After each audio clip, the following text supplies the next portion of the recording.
continuación tendremos la ponencia del doctor Miguel Carbonell, licenciado en Derecho por la Facultad de la UNAM, doctor en Derecho por la Universidad Complutense de Madrid, España, investigador del Instituto de Investigaciones Jurídicas de la UNAM, coordinador del área de Derecho Constitucional y de la Unidad de Extensión Académica y Proyectos Editoriales del mismo instituto. Investigador nacional nivel 3 del Sistema Nacional de Investigadores desde enero de 2005, siendo el más joven científico del país en alcanzar ese nivel. Autor de 44 libros y coordinador y compilador de otras 49 obras. Ha publicado más de 400 artículos en revistas especializadas y obras colectivas de México, España, Italia, Inglaterra, Argentina, Brasil, Colombia, Ecuador, Perú, Chile, República Dominicana y Uruguay. Sus textos se han publicado con 5 diferentes idiomas. Ha dictado más de 900 cursos y conferencias en México y otros países. Ha coordinado las obras colectivas más importantes de México en materia jurídica, tales como la Constitución Política de los Estados Unidos Mexicanos, comentada y concordada, 5 tomos. La Enciclopedia Jurídica Mexicana, 15 tomos. La Enciclopedia Jurídica Latinoamericana, 10 tomos. Y los derechos del pueblo mexicano. México a través de sus constituciones, 25 tomos. Ha sido miembro del Consejo Consultivo de la Comisión Nacional de los Derechos Humanos y de la Junta de Gobierno del Consejo Nacional para prevenir la discriminación. Actualmente es miembro del Consejo de la Comisión de Derechos Humanos del Distrito Federal. Le han otorgado varios premios y reconocimientos, como por ejemplo, el Premio Anual de Investigación Jurídica Ignacio Manuel Altamirano y el Premio Universidad Nacional para Jóvenes Académicos. Es articulista en el periódico El Universal. Damos la bienvenida al doctor Miguel Carbonell.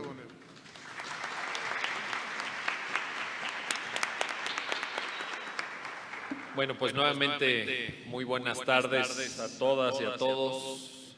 Expreso reiteradamente mi agradecimiento al señor decano por permitirme hablar en este Paraninfo, a los organizadores, a ese grupo fantástico de juristas que es Juristas Ecuador, por supuesto, y a todos ustedes por estar aquí esta tarde. Cuando recibí la invitación de Damián para participar en este congreso, pues propuso, fue idea de él y me pareció una idea muy atinada, que pudiéramos dedicar esta ponencia al tema del control de convencionalidad. Después de escuchar la profunda, inteligente, articulada y erudita ponencia de Juan Carlos, la verdad es que me daban ganas de cambiar el tema y iniciar un debate sobre libertad religiosa, porque yo también he trabajado el tema desde otra óptica, por supuesto, desde una óptica pues que a lo mejor sería llamada de Estado ateo, no lo sé, o de Estado laico. En todo caso, reconozco la importancia de que en el Estado constitucional de derecho existe un espacio para la creencia religiosa que cada quien desee profesar. Eso tiene que ser respetado. Y de la misma manera entiendo que hay debates y puntos que son objeto de discusión alrededor del mundo y en el derecho comparado.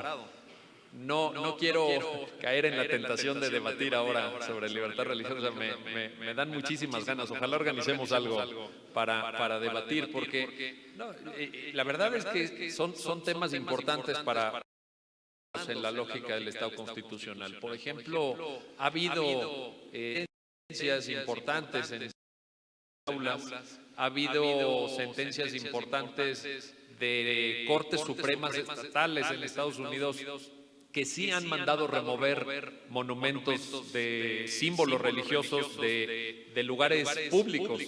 Pues sí, había un monumento, por ejemplo, una sentencia famosa era que en la parte de afuera de una corte de justicia había una réplica de los 10 mandamientos. pues sí la mandaron destruir. Sí la mandaron destruir. O sea, son cosas en las que desde luego hay un debate abierto. Escuchaba esta inteligente defensa de Juan Carlos por el hecho de que se pudiera permitir que los padres obtuvieran educación religiosa en las escuelas públicas. Yo desde mi propia óptica diría que no, y que eso no merma en nada su libertad religiosa. Dice Juan Carlos, pero es que los estás condenando a la ignorancia. No, los estás separando el hecho religioso de lo público y de lo privado. Los padres son absolutamente libres de formar religiosamente a sus hijos en el ámbito de lo privado, pero la escuela pública tiene que ser absolutamente neutral en ese sentido. No vería yo ese espacio, pero admito la posibilidad del debate, por supuesto, y bienvenido el debate, sobre todo con personas tan inteligentes, tan sensibles y tan articuladas, desde luego, como lo que hemos escuchado esta tarde. Bueno. Pero como no venimos a hablar de libertad religiosa, bueno, pues en mi ponencia no me tocó la fortuna de tocar tan importante y profundo tema, voy a hablar del control de convencionalidad. Y lo que hice a partir de la invitación de Damián fue preparar un decálogo. 10 puntos, 10 aspectos concretos para entender el control de convencionalidad. Y quiero, antes de empezar con estos 10 puntos, dedicar esta ponencia con admiración, con afecto y con respeto a uno de los más grandes constitucionalistas de nuestra América Latina, del cual aquí en el Ecuador se pueden sentir profunda y legítimamente orgullosos. Dedico esta ponencia a mi querido y admirado amigo Hernán Salgado Pesantes. Muchas gracias.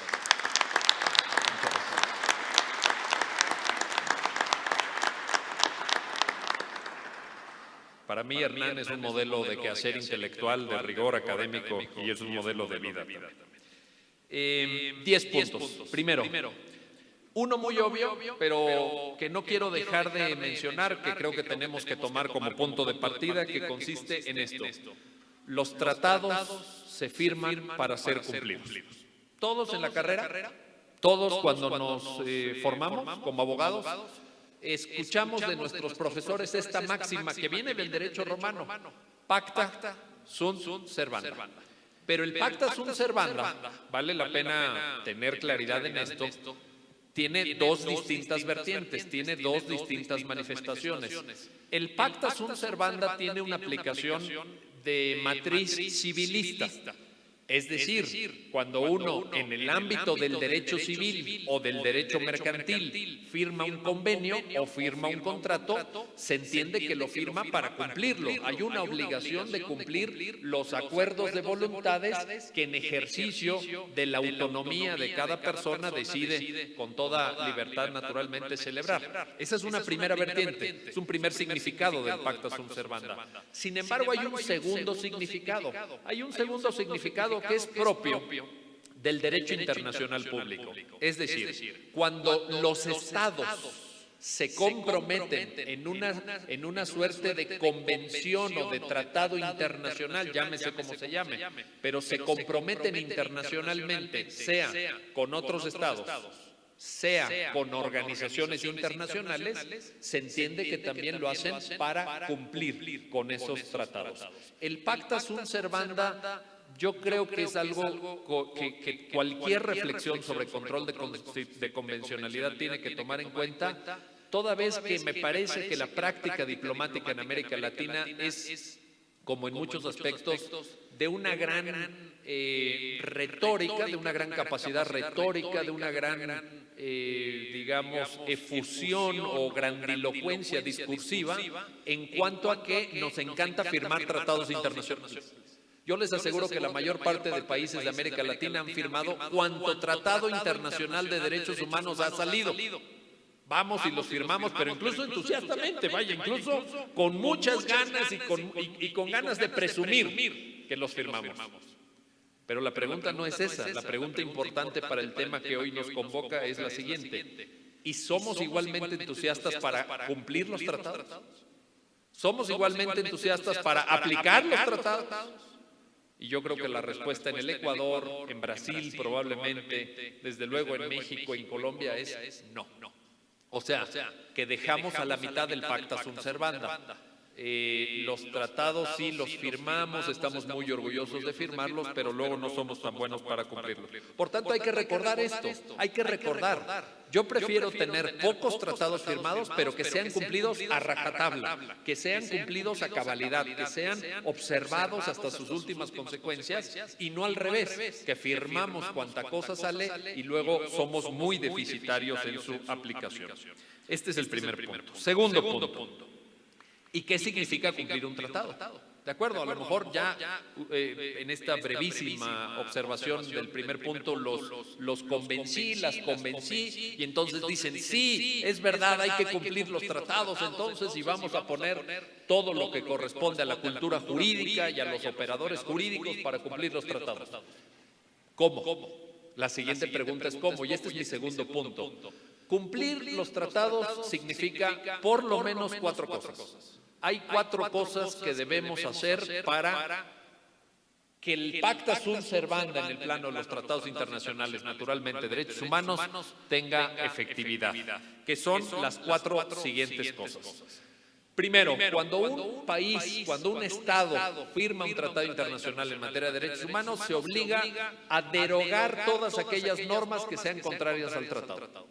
Tiene que expulsar de su ordenamiento jurídico todas aquellas normas que impidan la aplicación del tratado, que obstaculicen la aplicación del tratado o su eficacia, o que de plano sean contrarias a lo señalado en el tratado. Esa es la primera de las 4 obligaciones. La segunda de las 4 obligaciones es incorporar todas aquellas normas, es decir, los países, los estados tienen que incorporar todas aquellas normas que sean necesarias, que resulten necesarias para la efectiva aplicación del tratado en el plano interno. Y esto es fundamental, toda vez que, como ustedes saben, los tratados internacionales en materia de derechos humanos están redactados, y no está mal, estoy describiendo simplemente un hecho, pero no porque sean correctos en modo alguno. Los tratados internacionales de derechos humanos están redactados con una alta dosis de vaguedad semántica, con una alta dosis de generalidad en el sentido lingüístico. Y esto es así y no puede ser de otra manera, porque la vocación de todo tratado internacional de derechos humanos es asumar a distintas culturas jurídicas que tienen distintas concepciones de lo bueno, de lo justo, de lo adecuado, y que se incorpore el mayor número de países posibles a la firme ratificación del tratado. ¿Cómo se logra eso? No hay otra manera más que poner términos muy generales. Por ejemplo, si en el seno de una discusión de un tratado internacional de Naciones Unidas, por ejemplo, llega un país y dice, yo propongo que en el tratado internacional se diga que hombres y mujeres tienen los mismos derechos. Bueno, hombres y mujeres tienen...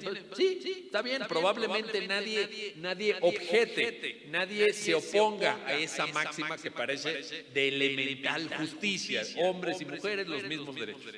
Pero si llega alguien, en este mismo ejemplo, se está discutiendo en la ONU un tratado, llega alguien y dice, yo creo que tenemos que poner que en las empresas el 40% de los órganos directivos de las empresas esté integrado el 40% por mujeres, el 40% mínimo en la dirección de la empresa fulana y de la empresa sutana.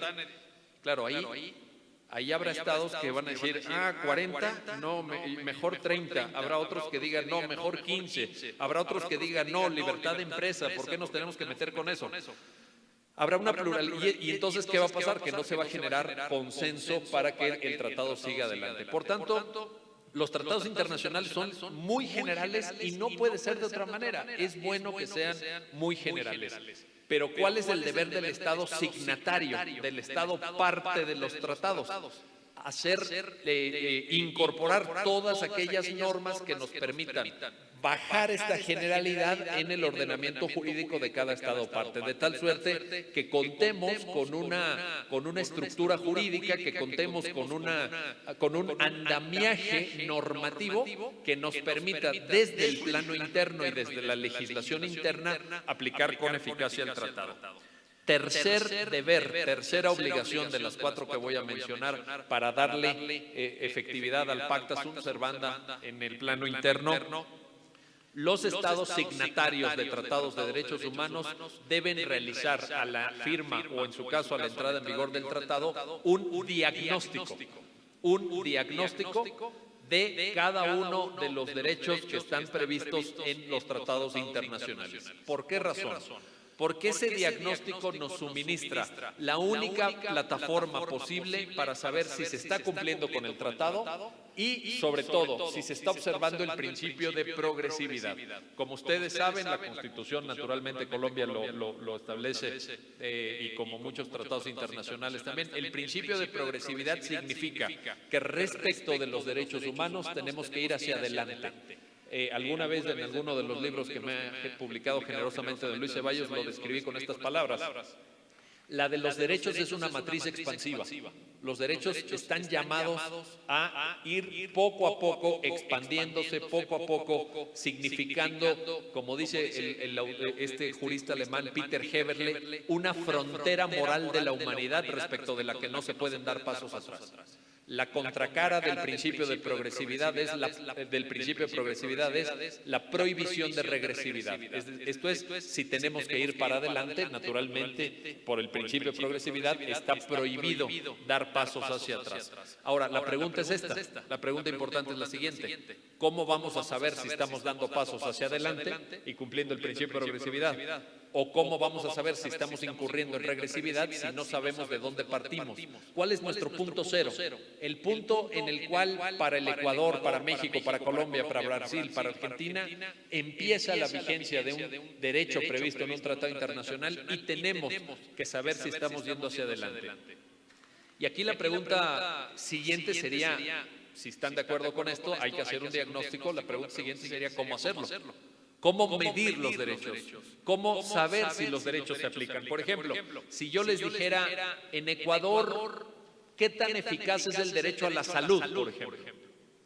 No lo sé, yo vengo de México, acabo de llegar hoy en la mañana. ¿Qué tan eficaz es el derecho a la salud en Ecuador? ¿Qué me dirían, digamos, así intuitivamente? Veo caras que dicen que no, por aquí estoy viendo una cara que dice que no, por ahí estaba viendo otra cara que decía que no.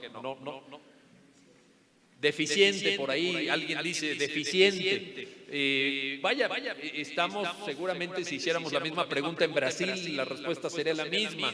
En México, por supuesto. Pero aquí la cuestión es que no necesitamos opiniones, lo que necesitamos son datos. ¿Cuántos hospitales hay? ¿Cuántas camas destinadas a atención médica hay? ¿Cuántos profesionales de la salud hay por cada 100,000 habitantes? ¿Cuánto presupuesto destina el Estado ecuatoriano o el Estado brasileño a educación? ¿Cómo se suministran medicamentos, por ejemplo? En México tenemos una cosa que se llama cuadro básico de medicamentos, en donde el Estado gratuitamente los proporciona ciertos medicamentos, otros no. Entonces, de esa manera podemos hacer un diagnóstico sobre si estamos avanzando o no estamos avanzando en materia educativa, en materia de derecho a la vivienda. A ver, y aquí ojo, ¿todos los derechos son susceptibles de ser diagnosticados, sí o no? Pregunto, ¿qué creen? ¿Sí o no? ¿Todos? Porque siempre ponemos los mismos ejemplos, que son los derechos sociales. Pero, ¿y los demás derechos también se pueden diagnosticar o no? Déjenme les cuento esta experiencia. Nosotros en la UNAM hicimos un diagnóstico hace unos años para medir brecha de género en dos ámbitos de la práctica jurisdiccional mexicana, que son derecho fiscal y derecho familiar. Nos interesaba saber quiénes eran las partes actoras, esto es, quienes promovían demandas, tanto en materia fiscal como en materia familiar. Y bueno, cualquiera que conozca la cultura jurídica, que yo creo que es pues de toda América Latina, no nada más de México, podrá intuir la respuesta. ¿Quiénes eran quienes más litigaban contra el Estado para no pagar impuestos o porque les habían fincado créditos fiscales de manera ilegítima, ilegal o irregular? Hombres. Varones, 90% de quienes interponían demandas de materia fiscal eran hombres. ¿Eso de qué habla? Pues habla de quién tiene el dinero, quién tiene los medios económicos, quién tiene la propiedad, porque pues, ¿sabes quién paga impuestos, verdad? Los hombres. Hay una brecha enorme de género en términos de acceso a bienes materiales. Dos, ¿quién inicia fundamentalmente procedimientos jurisdiccionales en materia familiar? Esto es, reclamo por la falta de pago de alimentos, guardia y custodia de hijos, divorcios, separaciones, etcétera. 90% mujeres.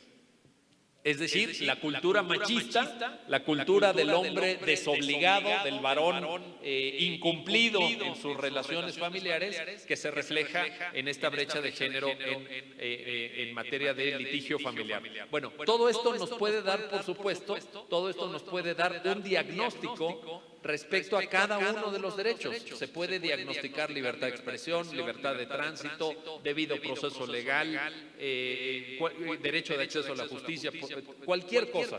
Pero este diagnóstico es muy importante y yo creo que si existiera sería una enorme arma de deslegitimación para los malos poderes. Y en esto recuerdo esta idea que Luigi Ferrajoli ha mencionado tantas y tantas veces en muchas de sus obras, en el sentido de que la teoría constitucional, la teoría del garantismo o la teoría jurídica en general debe ser sobre todo un elemento de deslegitimación del Estado. Tenemos que poner siempre el énfasis en que el Estado se apegue al derecho, que cualquier acto ilegal sea denunciado, que cualquier acto en contra de los derechos humanos, cualquier violación de los derechos humanos tenga el espacio debido en la opinión pública y en el debate público, porque esa es la ciencia jurídica que vale la pena hacer. Esa es la ciencia jurídica que un Estado constitucional de derecho reclama y esa es la enorme responsabilidad de quienes nos dedicamos, por supuesto, a todos estos temas. Y la cuarta obligación, la cuarta y última obligación en este segundo punto es modificar las competencias para que todos los órganos públicos, naturalmente, respecto de la materia que conoce cada uno de ellos, esté al servicio de los derechos. En esto recupero una frase muy famosa, o mejor dicho, un concepto muy famoso de Norberto Bobbio, que dice que en el Estado moderno se caracteriza por lo que Bobbio llama el giro copernicano. Y el giro copernicano de la modernidad, dice Norberto Bobbio, consiste en que antes del Estado moderno, en el Estado premoderno, en el Estado absolutista, la legitimidad era ex parte principis. Esto es, la legitimidad venía de la autoridad misma. Tú tenías un poder legítimo porque eras hijo del rey o eras hijo del caudillo o porque eras el líder carismático. En el Estado moderno, dice Norberto Bobbio, la legitimidad en este giro copernicano es ex parte populus, ex parte populus. Esto es el pueblo el que te da la legitimidad. Y la legitimidad de los poderes públicos hoy en día consiste en que respeten, garanticen y tutelen efectivamente los derechos humanos. Así que tenemos que orientar todas las competencias de los poderes públicos hacia la efectiva tutela y garantía de los derechos humanos como la cuarta obligación para observar el pacta sunt servanda en el plano interno. Tercer punto de mi decálogo. Los artículos primero y segundo de la Convención Americana de Derechos Humanos, y en particular el artículo segundo, como sabe muy bien el doctor Hernán Salgado, porque tuvo una destacada participación en la Corte Interamericana, el artículo segundo de la Convención Americana dice que los estados partes de la Convención tomarán medidas legislativas y de otro carácter para hacer efectivos los derechos que están previstos en el pacto. Y en esta lógica de medidas de otro carácter, desde luego se encuentra el control de convencionalidad y se encuentra la actuación de los jueces para que se conviertan los jueces nacionales, los jueces de Ecuador o los jueces de Brasil o los jueces de México, los de Colombia, para que se conviertan en el plano interno en jueces interamericanos. O sea, que ya no hay una separación en la función judicial entre jueces puramente nacionales y jueces interamericanos. No, los jueces nacionales son a la vez, de manera coetánea, coexiste también un deber de garantía de la convencionalidad. En ese sentido, creo yo que los artículos, tanto el primero como el artículo segundo del Pacto de San José, nos dan una primera mirada, nos dan una pauta para entender el control de convencionalidad, con la idea de que precisamente se tomen medidas de cualquier carácter, no nada más normativo, de cualquier carácter, para hacer efectivos los derechos humanos previstos en los tratados. Cuarto elemento del decálogo de control de convencionalidad que quiero presentar con ustedes esta tarde. ¿Qué es ¿Qué es el control de convencionalidad? Y como esto no es un curso que pueda prolongarse durante horas y horas, sino una brevísima conferencia, lo sintetizaría de esta manera. El control de convencionalidad es el equivalente en el plano internacional a lo que en el plano interno significa el control de constitucionalidad. Es decir, es el control de constitucionalidad llevado al plano internacional, o en otras palabras, el control de convencionalidad es un control de regularidad normativa. Estoy usando un concepto kelseniano, por supuesto. El control de convencionalidad es un control de regularidad normativa que toma como parámetro los derechos humanos de fuente internacional, es decir, los derechos humanos previstos en tratados y convenciones internacionales. Esta es la concepción, dicho de manera telegráfica. Por supuesto, habría que precisar y habría que ampliar y habría que matizar muchas cosas, pero en el orden de la brevedad del tiempo para efectos de esta conferencia diría pues que es una suerte, y esto está de hecho literalmente calcado de pronunciamientos de la Corte Interamericana, es una suerte de control de constitucionalidad en el plano internacional, o tomando como parámetro normas de fuente internacional. Quinto punto de mi decálogo, quinto punto del decálogo sobre control de convencionalidad que quiero presentar con ustedes esta tarde. El origen y desarrollo del control de convencionalidad. Y aquí sí puedo decir con orgullo, así como también debería con gran honestidad reconocer que México no ha aportado casi nada a la historia del derecho. Hay muy pocas cosas originales, o por no decir ninguna, en la historia de México como para sentirnos orgullosos en cuanto a las aportaciones que hemos hecho al desarrollo de temas jurídicos en el mundo, pero en este sí puedo presumir de algo. Puedo presumir de una cosa en tema de control de convencionalidad, y es esta. Y siempre digo que es el papá, pero ya no sé si es el papá o el abuelo del control de convencionalidad, es un jurista mexicano. Es un jurista mexicano, lo digo con orgullo porque es un profesor de mi universidad y además a mí me dio clase. Era yo estudiante, estaba en la licenciatura y tomé con este extraordinario jurista mexicano la materia de Derecho Procesal Penal, uno de los pocos cursos que dio de pregrado, y ahí tuve la fortuna de encontrarme con él, y hoy en día pues es mi colega en la UNAM y es mi amigo, por supuesto, y lo considero mi maestro, Sergio García Ramírez.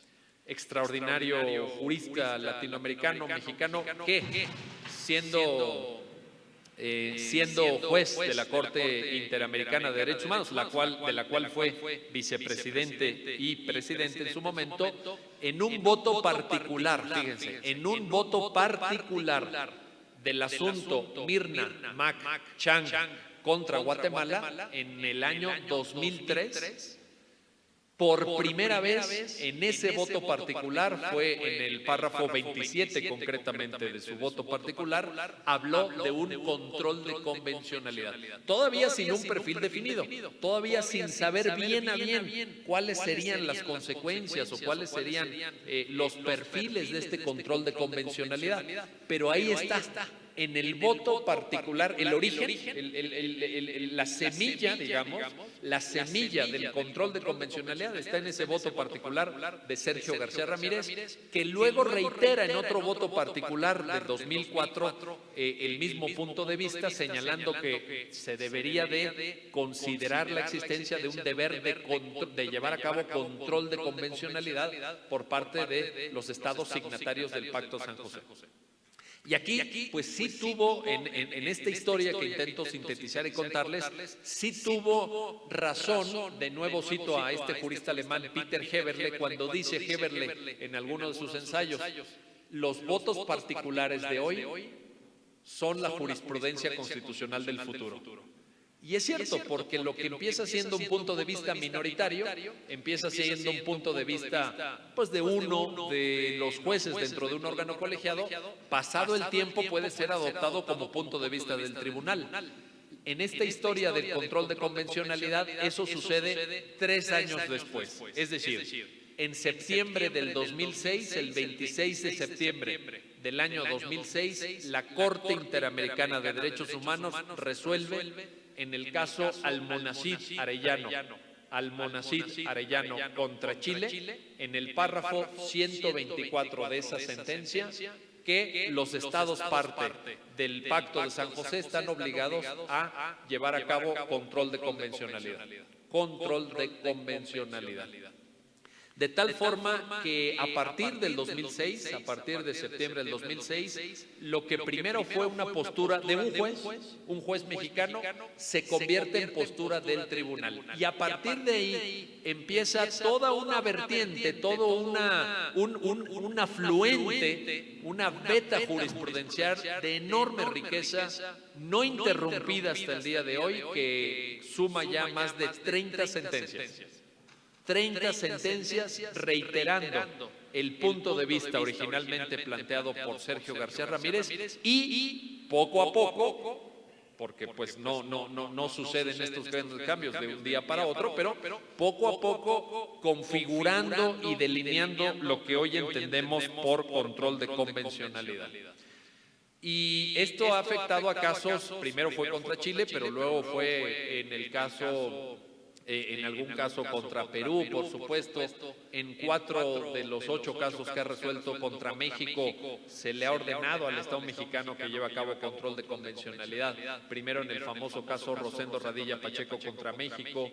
En un caso muy importante, el caso Cabrera y Montiel contra México, porque ahí fue cuando todavía estaba prevista la figura juez ad hoc. Ya no está prevista, pero cuando estaba prevista la figura de juez ad hoc, fue juez ad hoc Eduardo Ferrer MacGregor, que hoy es juez mexicano ante la Corte Interamericana, y Eduardo Ferrer MacGregor en Cabrera y Montiel contra México, si quieren buscar esa sentencia, hace un extraordinario voto concurrente que casi en esta profundidad intelectual que tiene Eduardo Ferrer MacGregor, casi es un tratado del control de convencionalidad. O sea, explica a cabalidad, a profundidad el control de convencionalidad en el voto concurrente del caso Cabrera y Montiel contra México. Búsquenlo en la página de la Corte Interamericana. La verdad es que es un texto extraordinario, que en buena medida le abrió la puerta a Eduardo Ferrer MacGregor para ser el sucesor de Sergio García Ramírez en la Corte. Es decir, cuando se jubila como juez de la Corte Interamericana Sergio García Ramírez, México se queda sin representante, y entonces el gobierno mexicano propone a Eduardo Ferrer MacGregor y finalmente es votado en la Asamblea General de la OEA y está cumpliendo un extraordinario papel, creo yo, en la Corte. Sexto de los 10 puntos que voy a referir esta tarde sobre control de convencionalidad, sus características. ¿Qué características tiene el control de convencionalidad? Y quiero señalar dos porque son características prácticas, son características que debemos de conocer naturalmente y que debemos de entender y aplicar cabalmente, que son las siguientes. Primero, dice la Corte Interamericana, el control de convencionalidad tiene carácter oficioso.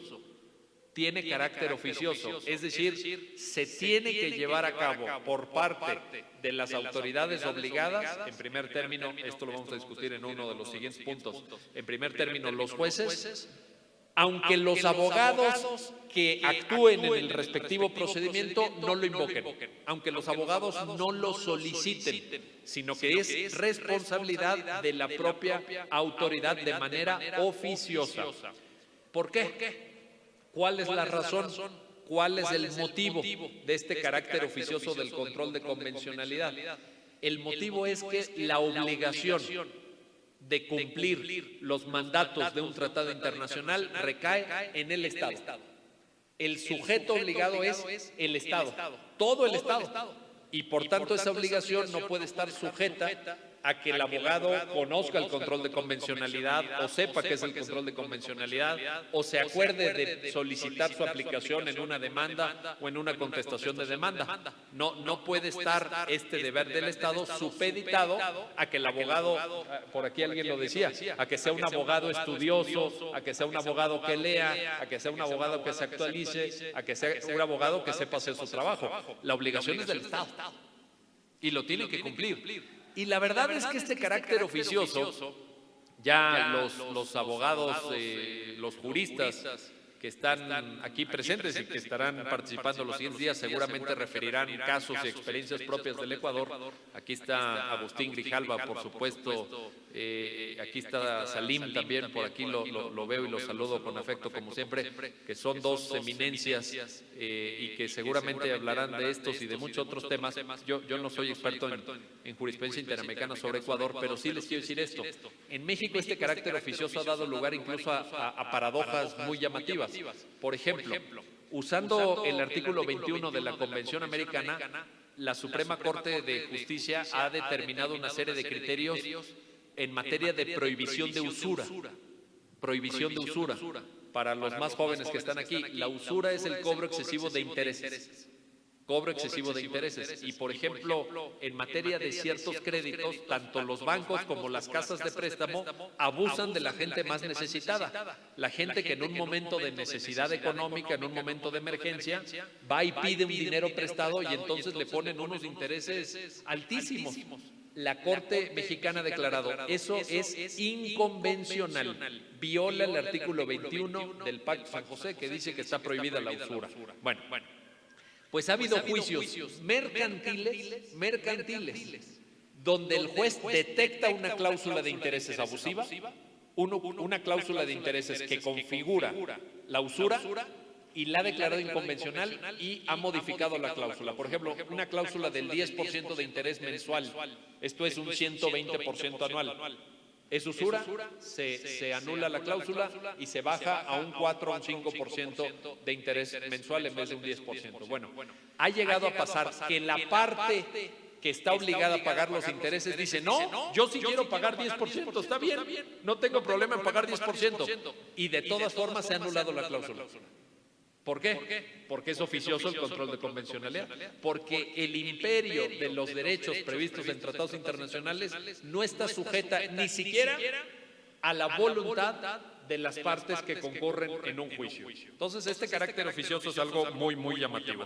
La segunda característica que determina la propia jurisprudencia de la Corte Interamericana en estos temas es que el control de convencionalidad es un control difuso.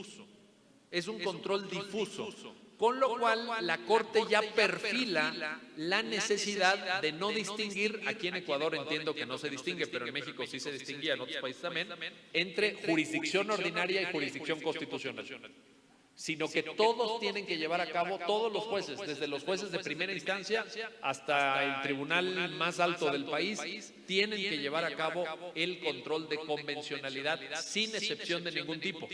El control es difuso, no importa el modelo que tú hayas diseñado al interior de tu país, es importante que todos los jueces se asuman, todos los jueces, que se asuman como guardianes, como protectores, por supuesto, de la convencionalidad en el plano interno. Séptimo punto del decálogo que quiero presentar esta tarde con ustedes. ¿Cuáles son las autoridades obligadas? ¿Cuáles son las autoridades obligadas a llevar a cabo control de convencionalidad? Este tema es importante porque me da la impresión, bueno, no me da la impresión, más bien, creo que la jurisprudencia de la Corte Interamericana ha ido variando un poco, ha ido matizando este tema de las autoridades obligadas. Y señalaría yo tres etapas fundamentales. Hay tres etapas en la evolución jurisprudencial de la Corte Interamericana que vale la pena que ustedes sepan y conozcan y en su caso investiguen. Primero, muy al inicio, digamos en los primeros pronunciamientos, la Corte Interamericana dijo: la autoridad obligada a llevar a cabo control de convencionalidad es el Poder Judicial. Así dijo. El Poder Judicial. Eso fue lo que dijo, estoy citando literal las primeras sentencias. El caso Almonacid, por supuesto, el caso de los trabajadores cesados del Congreso contra Perú, en fin.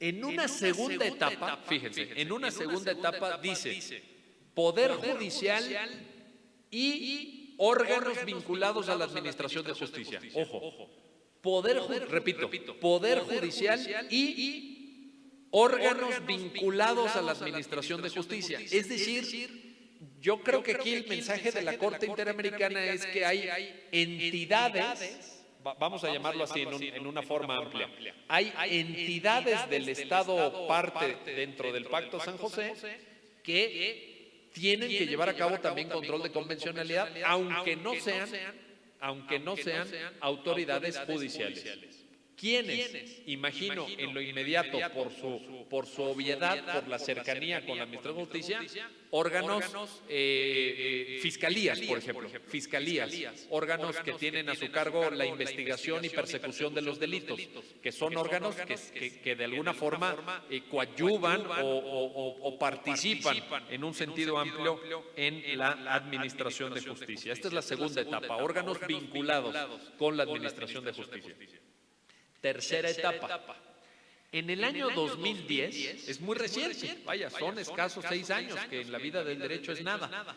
En el 2010, la Corte Interamericana dicta una sentencia muy relevante por muchas razones, por razones humanas, por razones éticas, hasta por razones literarias, que es la sentencia Hellman versus Uruguay. Hellman contra Uruguay. Hellman se escribe G-E-L-M-A-N. Lo deletreo, perdón por la confianza de letrarlo, pero en algunos exámenes me lo han contestado los alumnos de la UNAM allá en México, me lo han contestado como si fuera el nombre de la mayonesa Hellman, ¿no?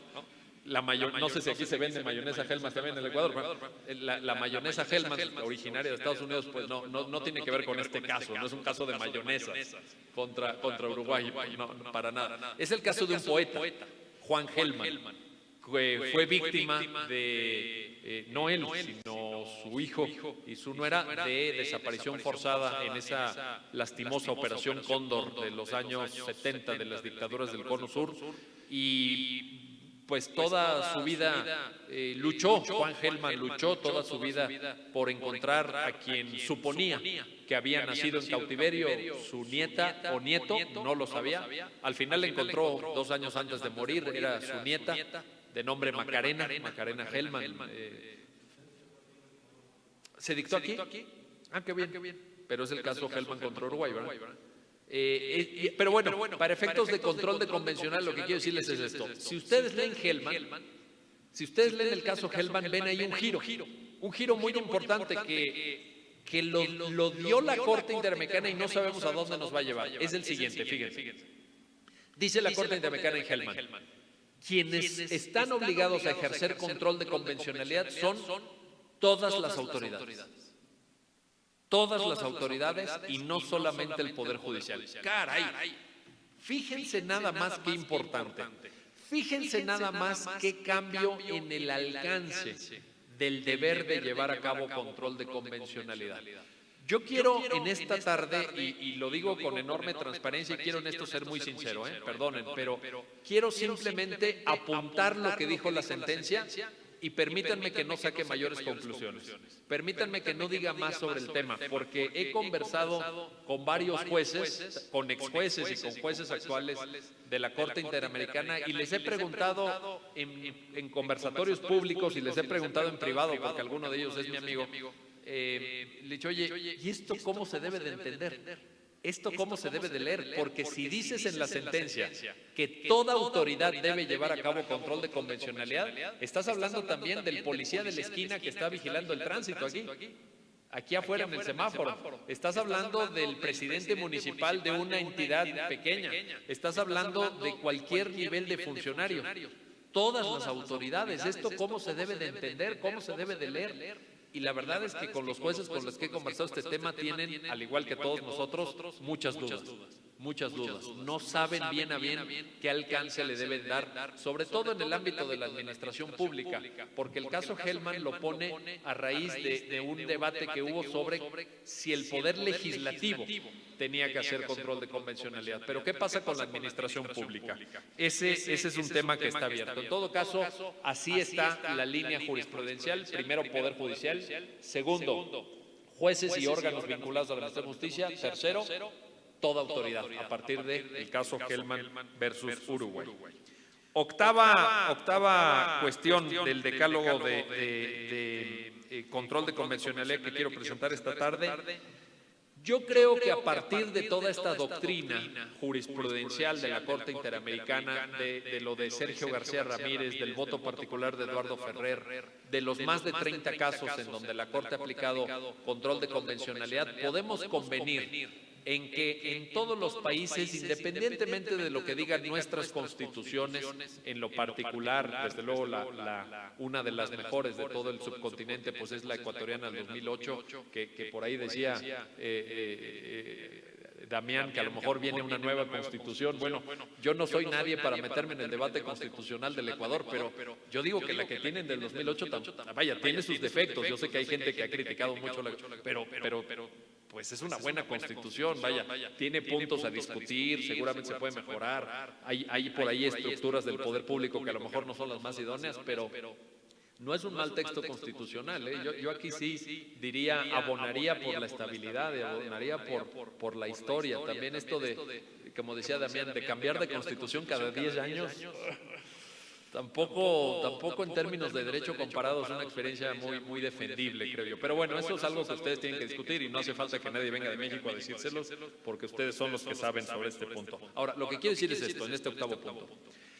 Lo que sí hoy tenemos, independientemente de cada régimen constitucional, es un bloque de constitucionalidad, convencionalidad. Ojo, junto. Bloque de constitucionalidad, convencionalidad. No, como decían en la en la doctrina francesa y en la jurisprudencia del Consejo Constitucional francés de los años 60, el bloque de constitucionalidad, que también es el concepto usado por el Tribunal Constitucional Español en los años 80, por la Corte Constitucional Colombiana en los años 90 y por muchos tribunales. El bloque de constitucionalidad, no. Yo creo que hoy lo que tenemos es un bloque de constitucionalidad, convencionalidad. Porque yo creo que se ha ido borrando, a partir de la doctrina del control de convencionalidad, se ha ido borrando la frontera entre derechos humanos de fuente internacional y derechos humanos de fuente interna. Hoy esa frontera es una frontera porosa, es una frontera muy dúctil, es una frontera que es difícil de trazar con nitidez. Lo que hoy tenemos es una lucha por los derechos humanos. ¿En dónde están esos derechos humanos? La verdad es que esto es algo secundario. En función de las técnicas modernas de interpretación, de principio pro persona, etcétera, tenemos que buscar en aquella norma donde encontremos el derecho humano mejor tutelado, mejor protegido. Y ese puede ser un tratado internacional, puede ser una constitución, puede ser una ley interna, etcétera. Así que la octava cosa que les quería decir es que tenemos este bloque. Por cierto, como bloque determinante de validez de todo el sistema jurídico de nuestros países. En ese sentido, conversaba con algunos de ustedes antes de empezar sobre la pirámide kelseniana, ¿no? Por ahí alguien decía la pirámide kelseniana. Yo creo que la pirámide kelseniana ya tiene que pasar. No quiero decir que se tenga que desechar, pero tiene que pasar un poco a la historia, porque este bloque en realidad ya no permite representar al ordenamiento jurídico como una pirámide que se cerraba con una sola norma arriba. En realidad, lo que hoy tenemos es una semipirámide, pero que antes de cerrarse, ¡pum!, pone el bloque arriba. Bloque de, ojo, repito, bloque de constitucionalidad, convencionalidad, pero junto, no son dos cosas diferentes. Convencionalidad, constitucionalidad como un solo nivel de validez normativa. Novena cuestión que quiero poner a consideración de ustedes esta tarde, y con esto me acerco al final. Creo que el control de convencionalidad nos exige a los juristas, nos exige a quienes hemos estudiado la ciencia jurídica una mayor sofisticación argumentativa. Creo que no hemos puesto en América Latina en general, y permítanme a lo mejor cometer una injusticia con esta generalización, creo que en América Latina no hemos todavía hecho una cabal reflexión sobre la importancia de la argumentación jurídica. Creo que somos deficitarios en nuestra formación sobre temas de argumentación jurídica, y ahora cada vez que digo esto en una universidad, alguien se levanta o levanta la mano a alguien de los más jóvenes de los estudiantes y me dice, no, está usted equivocado, doctor, ya estudiamos, las más jóvenes, dice, eso le habrá pasado a usted, pero las más jóvenes generaciones ya estudiamos argumentación jurídica, porque en el plan de estudios de mi universidad hay un semestre de argumentación jurídica. Esa es la mejor prueba de que tengo razón. ¿Ustedes creen que la argumentación jurídica se aprende en un semestre? Porque les den una materia de 30 o 40 o 60 horas. Claro que no, esa es la mejor prueba. La argumentación jurídica se tiene que estudiar 5 años en todas las materias que lleven. Se tiene que estudiar argumentación jurídica en materia penal, en materia civil, en materia laboral, administrativa, constitucional. Lo que debería haber es y recupero en esto el concepto de Manuel Atienza, un enfoque argumentativo del derecho. Un enfoque argumentativo del derecho. No la materia de argumentación jurídica, en donde aquí en el Ecuador seguramente la dan mejor, pero en México lo que les dan a los alumnos son teorías de la argumentación jurídica. ¿Saben para qué sirve en la práctica? Para nada. No lo digan, ¿eh? No digan que yo lo dije. Para nada. Nada. No sirve. Aislado no sirve. Es que Tolvin dijo esto. Es que no sé quién dijo esto. Es que Alexis. ¿Y cómo lo aplicamos en la práctica? Ese es el punto fundamental. Y hoy tenemos, derivado del control de convencionalidad, enormes retos. Tenemos el reto, por ejemplo, de un mayor número de normas, naturalmente. Tenemos que trabajar no con una constitución, sino con muchos tratados. México ha firmado, por ejemplo, ya en Ecuador sacarán sus cuentas, México ha firmado 210 tratados internacionales que contienen derechos humanos. 210. Ahora, imagínense la diferencia entre trabajar con una constitución y trabajar con 210 tratados internacionales. Simplemente ahí ya se vuelve más difícil. Segundo, tenemos que trabajar con principio pro persona y con los requerimientos lógicos y argumentativos del principio pro persona. Tenemos que trabajar con temas de ponderación de derechos. Y tenemos que trabajar, por ahí ya el doctor Juan Carlos Riofrío lo mencionaba con mucho énfasis, incluso vi que había ahí por ahí algún tema que a lo mejor escapa al entendimiento de un jurista mexicano, pero a lo mejor es tema de debate aquí en el Ecuador, el principio de proporcionalidad. Lo mencionaste varias veces, el principio de proporcionalidad, que es una técnica argumentativa de gran sofisticación. Yo no voy a comentar ninguna sentencia de la Corte Constitucional del Ecuador, porque para eso ustedes son especialistas y como ya dije, aquí hay grandes juristas que podrán iluminarlos en ese tema, pero voy a hacer un comentario general sin mencionar nada en particular. He visto muchas sentencias de órganos de control constitucional en nuestra América Latina que dicen, en sus sentencias dicen que hacen proporcionalidad, que hacen un test de proporcionalidad. No tienen la menor idea. No tienen la menor idea. O sea, es gente, son jueces que a lo mejor han escuchado en una conferencia o que tomaron un curso, ¿verdad?, en donde oyeron hablar del principio de proporcionalidad. No saben cómo se usa, no saben cuáles son los requisitos lógicos, no saben cómo articular los 3 pasos del test. Es más, no saben ni que hay 3 pasos. Nada.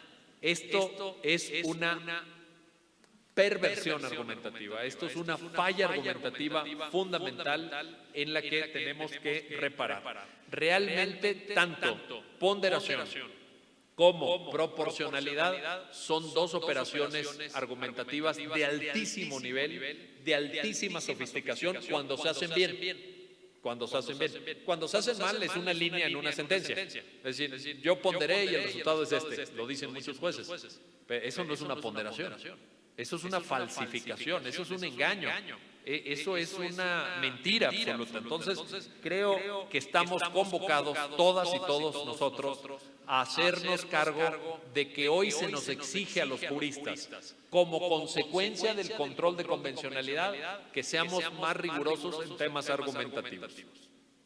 Los que han leído cartas a un estudiante de Derecho saben que en la carta dedicada al tema de la argumentación, yo ahí escribí, y estoy convencido de eso, que la cualidad número 1 que debe tener un buen abogado, lo que distingue a un buen abogado es su capacidad argumentativa. Todo lo demás déjenlo a un lado. Es que es muy bueno memorizando artículos, es que sacó 10 en derecho civil. Pues no, olvídenlo. En la práctica lo que distingue a un buen abogado es que sepa argumentar. Que sepa argumentar. Y hoy en día, a raíz del control de convencionalidad, esto se hace mucho más complejo. 10º punto del decálogo, 10º y último punto del decálogo sobre control de convencionalidad. Creo que todo esto Como decía, es novedoso, viene del voto particular de García Ramírez del 2003, de la sentencia Almonacid del 2006. Es decir, estamos ante una nueva época, ante una nueva forma de comprensión del derecho que requiere como paso previo y necesario, y este es mi 10º punto, difusión y comprensión. Este es un requisito previo para que pueda tener éxito el control de convencionalidad. Supongan, no lo sé, pero supongan que en Ecuador estén los números muy aproximados a los de México en cuanto a tratados internacionales firmados por el Estado ecuatoriano que contienen derechos humanos. Pongan que están alrededor de los 200. O pongan una cifra conservadora, 150, no importa. Les quiero preguntar esta tarde y quiero que sean muy sinceros a todas y todos ustedes, todos los que están aquí en este Paraninfo, Che Guevara. ¿Cuántos de esos 150 o 200 tratados que contienen derechos humanos y que están vigentes en el Ecuador han leído? Sinceramente, yo no soy su maestro, no los voy a calificar. Ustedes díganme. Es un ejercicio de transparencia. Seamos sinceros. Díganlo con claridad. A ver. Todos, seguro. Les voy a preguntar cuál. La mayoría, bueno. A ver, jóvenes, ¿cuántos? 7, por ahí dijeron 7. ¿Escuché 7? ¿Sí escuché bien o no? ¿Sí? ¿Dijeron 7? ¿Quién más? ¿Cuántos? 12, perfecto. ¿Quién más? 3, muy bien. ¿Quién más? 189. Se los voy a preguntar. ¿Quién más? A ver, ¿hay alguien? Los que no han dicho que asumo, los que no han dicho nada que asumo, que ¿0? ¿No? ¿1? A ver, alguien que haya leído 1, 2, 0. A ver, sean sinceros, ¿quién ha leído 0? Sean sinceros. Nada más están volteándose a ver uno al otro. Seguro tú has leído 0. 0. Bueno, un compañero sinceramente.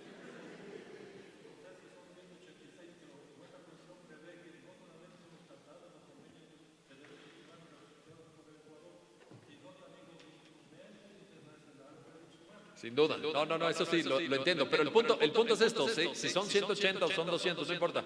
Pero ¿cuántos han leído? ¿Por qué la pregunta? Fíjense, ¿por qué la pregunta? La pregunta es muy importante porque un jurista, un abogado, jamás va a poder aplicar una norma que no conozca. ¿Cómo vas a aplicar una norma que no conozcas? Entonces nosotros podemos hablar de control de convencionalidad, podemos hablar de pro persona, podemos hablar de García Ramírez, podemos hablar de cuáles son las autoridades obligadas. Todo eso está muy bien para dar una conferencia. Pero ¿qué se requiere en la práctica?